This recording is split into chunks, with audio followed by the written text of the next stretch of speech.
They had no fire, no shelter, no walls between them and the most violent ocean on Earth. And yet, somehow, they were the ones who mastered it. Not the Romans, who built the most powerful navy the ancient world had ever seen. Not the Byzantines, with their Greek fire and their armored galleys.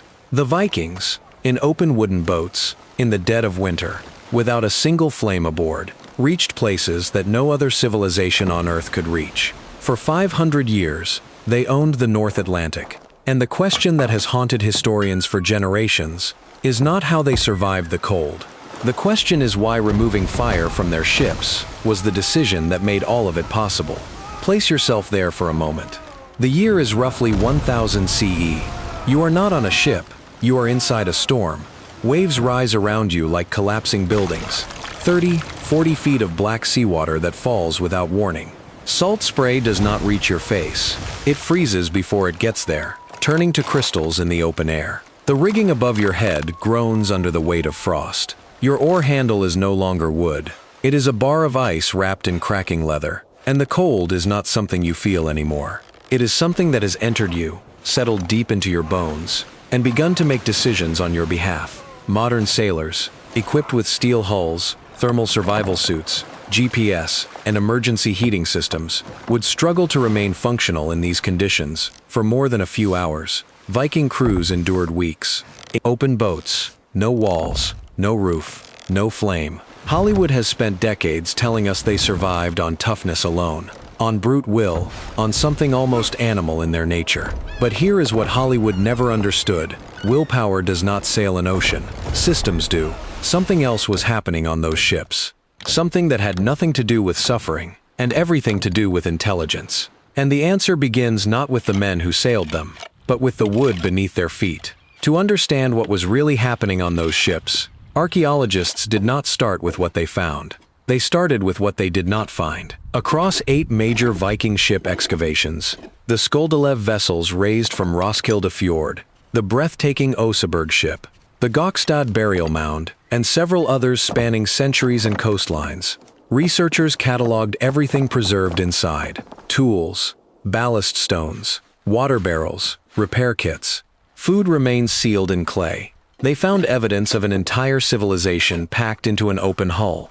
But across every single one of those ships, across every excavation, across every century of Viking seafaring, they found no braziers, no hearths, no fire pits, no metal heat shielding, no scorch marks of any kind.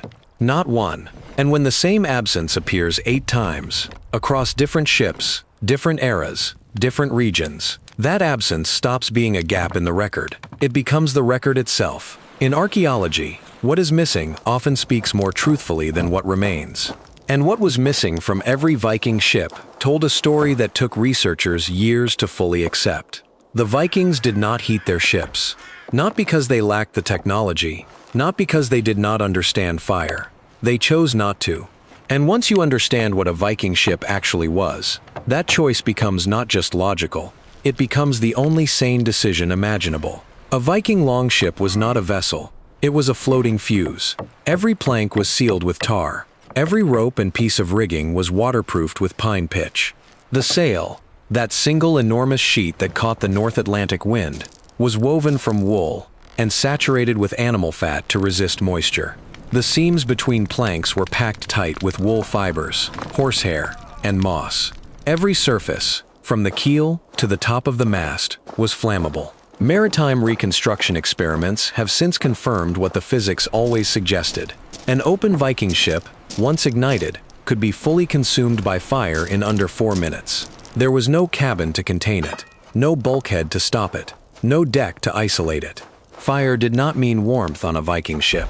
Fire meant the end of everything. So the Vikings made a decision that looks, from the outside, like suffering. They removed fire entirely, not as a compromise forced upon them, but as a deliberate act of engineering intelligence. By eliminating the one thing that could destroy the ship in minutes, they eliminated the single greatest risk to survival at sea. What looked like hardship was, in truth, optimization at its most ruthless. But that decision, brilliant as it was, created a new and urgent problem, one that could not be solved with wood or iron or pitch. If there was no fire, something else had to keep human beings alive in temperatures that could kill an unprotected man in less than an hour. And the answer required rethinking what warmth actually means. Not as a thing you generate, but as a thing you become. If fire was the enemy, then the human body had to become the furnace. And the Vikings understood this not as a metaphor, but as a literal engineering problem, one they solved with a precision that modern thermal scientists would find quietly impressive. The first layer of that solution was clothing. Not clothing as we think of it today. Not comfort, not fashion, not even simple protection, but clothing as a survival system, designed from the fiber up to keep a human being alive in conditions that should, by any reasonable measure, have killed them. Archaeological textile finds from Greenland's Norse settlements and Scandinavian burial sites reveal a layered wool system unlike anything else in the medieval world. Viking wool was not ordinary wool. It was selected, processed, and graded for specific functions. Wind resistance in the outer layers, moisture transfer in the middle, and heat retention closest to the skin. The critical difference was this: it retained its insulating capacity, even when completely saturated with seawater. Modern cotton, when soaked, loses nearly all thermal protection within minutes. Viking wool, wet and heavy, and cold, continued to hold warmth against the body. That difference, invisible to the eye, was the difference between living and dying. But the detail that stops researchers cold, and it should stop you too, is this. Every morning, before the day's sailing began, Viking crew members sewed their sleeves shut at the wrists. Not tied, not clasped, sewn, using bone needles and waxed thread, sealing the cuff of each sleeve directly to the skin of the wrist, closing the last point where body heat could escape into the open air. It took minutes. It required no technology beyond a needle and thread. And it worked with the same principle as a modern wetsuit, eliminating the convective loss of warm air from the body's core. When combat approached, or when they needed their hands free for landing, they cut themselves loose with a knife. One clean motion. This was not ritual. This was not tradition. This was thermal engineering, practiced daily, at sea, 1,000 years before the term existed. The second layer of the solution was not individual at all. It was deeply, deliberately collective. Forget the image of the solitary Viking warrior, wrapped in furs, enduring the cold alone. That image is as fictional as the horned helmet. At sea, Vikings slept together, in two-person sleeping bags crafted from sheepskin, fur turned inward, sealed against the cold. Two bodies inside a shared skin enclosure generated compound heat, raising the internal temperature of that small space by as much as 20 degrees above the surrounding air. This was not comfort. This was a calculated thermal strategy. Crew members were paired with intention. When one stood watch on the open deck, the other slept in the bag, holding the warmth. When the watch rotated, that warmth was waiting. The sleeping environment never fully cooled. The system never fully stopped working. And there is a moment inside this system that deserves to be spoken plainly, because it carries a weight that goes beyond survival science. At sea, status disappeared. A Viking chieftain, a man who commanded raids, owned land, held the loyalty of warriors, crawled into the same sheepskin sleeping arrangement as a 16-year-old oarsman on his first voyage. They shared heat because the cold did not negotiate rank. Survival required equality, and the Vikings were practical enough to accept that without ceremony. When the sail came down at night and was stretched across the hull to form a low tent over the crew, the warmth of dozens of bodies gathered beneath it, and every man inside that tent, regardless of what he owned or commanded on shore, was simply another source of heat, keeping the others alive. The third layer was fuel and psychology, and the Vikings understood that these two things were not separate. Before any voyage, cooks prepared large quantities of cold porridge, dense, calorie-rich paste made from grains, preserved with butter and salt, designed to be eaten directly from a container without any preparation whatsoever. Dried fish, hard bread, fermented dairy, foods engineered not for pleasure, but for sustained energy output in freezing conditions. And scattered throughout the archaeological record of Viking ships and shore camps are hundreds of gaming pieces, carved dice, wooden boards, small tokens worn smooth from handling. These were not diversions from the work of surviving. They were part of it. Modern cold weather psychology confirms what the Vikings understood by necessity. The mind regulates the body. A crew that is mentally cohesive, engaged, and purposeful maintains core temperature better than one that is demoralized and idle. The games were not entertainment, they were medicine. But even the most perfectly engineered crew, clothed, fed, warmed by each other, mentally steady, cannot survive the open sea forever. And when you look at how the Vikings actually structured their voyages, you begin to realize that the ship was never meant to be the whole answer.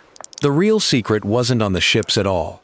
Here is the assumption most people carry without realizing it: that Viking voyages were about endurance across empty ocean. Lone ships pushing through darkness and cold until land appeared by luck or instinct. That assumption is wrong in a way that changes everything. The Vikings did not conquer the North Atlantic by surviving it. They conquered it by redesigning it. And the evidence for that redesign was hiding in plain sight along every coastline they ever touched. Recent coastal archaeology has uncovered more than 200 Viking harbor and shore sites, stretching in an unbroken chain from the fjords of Norway across Iceland, Greenland, and all the way to the eastern shores of North America. 200. And these were not beaches where men dragged boats ashore and huddled through the night. They were fully operational support nodes, winter camps, repair yards, food preparation centers, livestock stations, and heating facilities, positioned at calculated intervals along every major Viking route. Sites like Torsby in England reveal vast organized settlements with permanent hearths, ironworking workshops, timber stockpiles, and family accommodations built specifically to receive and resupply entire fleets. On land, the Vikings used everything they refused to bring aboard: soapstone cooking vessels, iron tripod hearths, longhouses engineered with sophisticated airflow systems to manage heat and smoke. They had every comfort. They simply chose, with absolute precision, where those comforts belonged. The philosophy that emerges from this archaeology is almost architectural in its elegance. Cold ships, warm shores. Keep the vessel light, fast, and free of fire risk. Keep the fire exactly where fire is safe, on solid ground, inside permanent structures, surrounded by people who are not moving at 30 miles an hour over open water. This division was not accidental, and it was not primitive. It was a deliberate separation of risk from recovery, of speed from comfort, of the dangerous from the manageable. And it gave Viking ships something that no Mediterranean vessel of the same era could match: pure, unencumbered performance. By contrast, Roman and Byzantine ships of the period carried onboard braziers, enclosed cooking spaces, and ventilation systems built into their hulls. Those technologies made Mediterranean sailing more comfortable. They also made the ships heavier, slower, and catastrophically unsuited to the behavior of northern seas, where ice accumulates on enclosed surfaces, where weight means instability, and where speed is not a luxury, but the margin between reaching shore and disappearing into the water. Viking clinker construction, that distinctive overlapping plank technique, prioritized flexibility over rigidity, allowing the hull to move with the ocean rather than fight it. Northern European shipbuilders across multiple cultures, Vikings, Anglo-Saxons, Frisians, all arrived at the same conclusion independently: fire did not belong at sea. Removing it was not deprivation, it was precision. And in 2007, a team of researchers and sailors put all of this to a direct test. A fully reconstructed Skulldalev vessel sailed from Roskilde in Denmark to Dublin in Ireland, using nothing but authentic Viking methods. No modern insulation, no heating systems, no shortcuts of any kind. The crew survived, not through exceptional toughness, not through suffering, through coordination, shared sleeping, deliberate clothing maintenance, systematic watch rotation, and the careful management of group morale. Core body temperatures remained stable across the entire voyage. The system worked exactly as the archaeological evidence had always suggested it would. The Vikings were not experimenting when they sailed. They were executing a design that had been tested, refined, and perfected across generations. So what does all of this mean? Not just for what the Vikings achieved, but for what it tells us about ourselves. Step back for a moment and look at what the Vikings actually built, not in wood and iron, but in principle. They looked at the most dangerous ocean on Earth and asked not how to endure it, but how to redesign their relationship with it. They removed fire from their ships, not because they were primitive, but because they were precise. They sewed their sleeves shut every morning, not out of habit, but out of understanding. They slept pressed against each other in the dark, not out of desperation, but out of a collective intelligence that recognized the human body as the most reliable heat source available. They built 200 shore stations across the North Atlantic, not to escape the sea, but to extend how long and how far they could use it. Every layer of that system, the clothing, the sleeping arrangements, the food, the games, the harbors, the philosophy of cold ships and warm shores, was a single answer to a single question. What does survival actually require, when comfort is not an option? And then consider what they did with that answer. In open boats, without a single flame aboard, without a cabin, without a wall between them and the North Atlantic winter, they reached a continent that no one else in their world knew existed.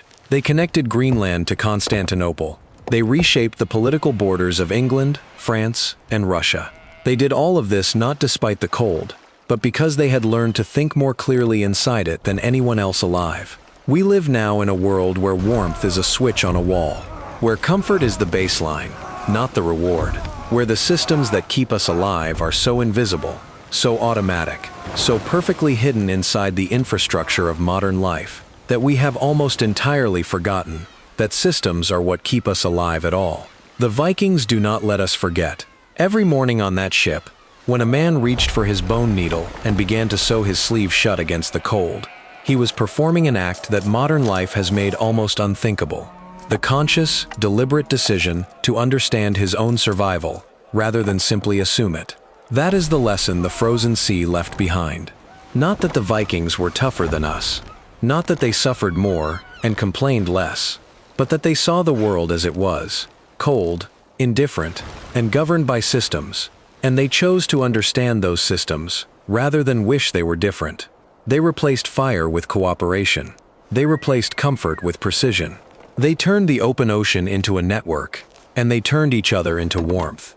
And in doing so, they left us something that no museum can fully contain. The reminder that the most dangerous thing a human being can do is stop asking how things actually work. At Primal Echoes, that question is what we exist to explore. Not to romanticize the past, or to pretend that ancient life was better, but to listen carefully to what history is still trying to tell us. Because the people who came before us solved problems we have forgotten we ever had. And sometimes, the most important thing we can do is be quiet enough to hear them. If this story changed the way you think about survival, about warmth, about what human beings are capable of when they stop waiting for comfort and start building systems, take a moment with that. Share it with someone who needs to hear it. And stay with us, because the next story is already waiting, frozen somewhere in the past, ready to speak.